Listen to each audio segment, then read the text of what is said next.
अब हमारा next derivation है गॉस की प्रमेय से अनंत विस्तार की समतल आवेशित चालक प्लेट के कारण वैद्युत क्षेत्र की तीव्रता का सूत्र। तो इससे पहले हमने अनंत विस्तार की समतल चादर के लिए किया था। अब हम आवेशित चालक प्लेट के कारण वैद्युत क्षेत्र की तीव्रता के सूत्र का निगमन करेंगे। तो इसके लिए माना अनंत विस्तार एवं परिमित लघु मोटाई की एक धनावेशित समतल चादर प्लेट निर्वात में स्थित है। इस प्रकार एक अनंत विस्तार एवं परिमित लघु मोटाई की एक धनावेशित समतल चादर है, वो निर्वात अथवा वायु में स्थित है। चूंकि प्लेट समतल चालक पे है, अतः प्लेट को दिया गया जो संपूर्ण आवेश होगा वो बाह्य पृष्ठों 1 व 2 पर एक समान रूप से वितरित हो जाता है और प्लेट के भीतर जो वैद्युत क्षेत्र होता है हमेशा शून्य होता है तथा प्लेटों के पृष्ठ पर एवं समीपवर्ती जो बाह्य बिंदु होते हैं उन पर वैद्युत क्षेत्र प्लेटों के पृष्ठों के लंबवत होता है। इसलिए हम मान लेते हैं कि माना जो प्लेट है उस प्लेट पर आवेश का जो पृष्ठ घनत्व है माना वो सिग्मा है। अब माना ये जो चालक प्लेट है, इस चालक प्लेट के एक ओर ठीक बाहर एक बिंदु P है जिस पर हमें वैद्युत क्षेत्र की तीव्रता को ज्ञात करना है। अब इसमें सबसे पहले बिंदु P पर चादर एक के कारण इस वन के कारण एक के कारण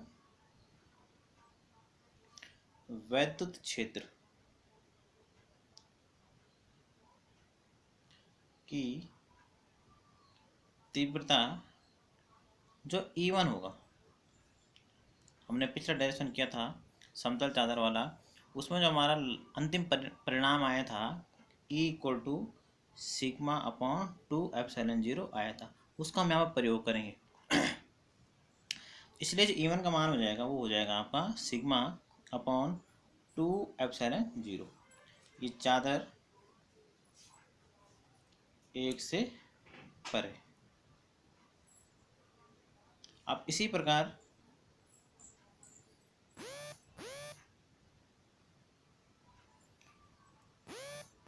बिंदु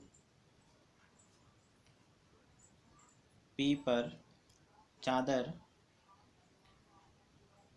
2 के कारण वैद्युत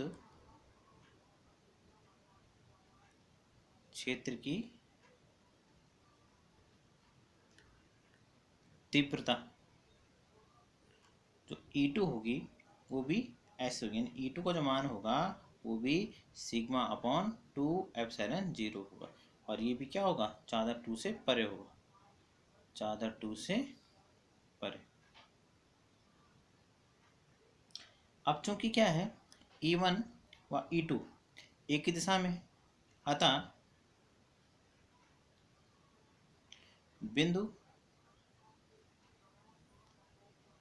P पर दोनों चादरों के कारण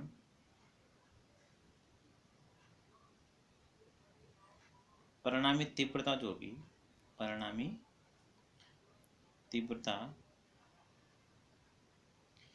E का जो मान होगा वो होगा E1 प्लस E2। अब दोनों मान रख देंगे, तो E1 का मान है 2 upon sigma upon 2ε0 plus sigma upon 2ε0। दोनों का एलसीएम लेंगे तो 2ε0 आ जाएगा, सिग्मा प्लस सिग्मा 2 सिग्मा 2 से 2 कैंसिल, E = हमारा सिग्मा अपॉन ε0 आ जाएगा। इस प्रकार जो गॉस की प्रमेय से अनंत विस्तार की समतल आवेशित चालक प्लेट के लिए जो वैद्युत क्षेत्र की तीव्रता E का मान होता है वो सिग्मा अपॉन ε0 होता है। ये भी परीक्षा की दृष्टि से महत्वपूर्ण है।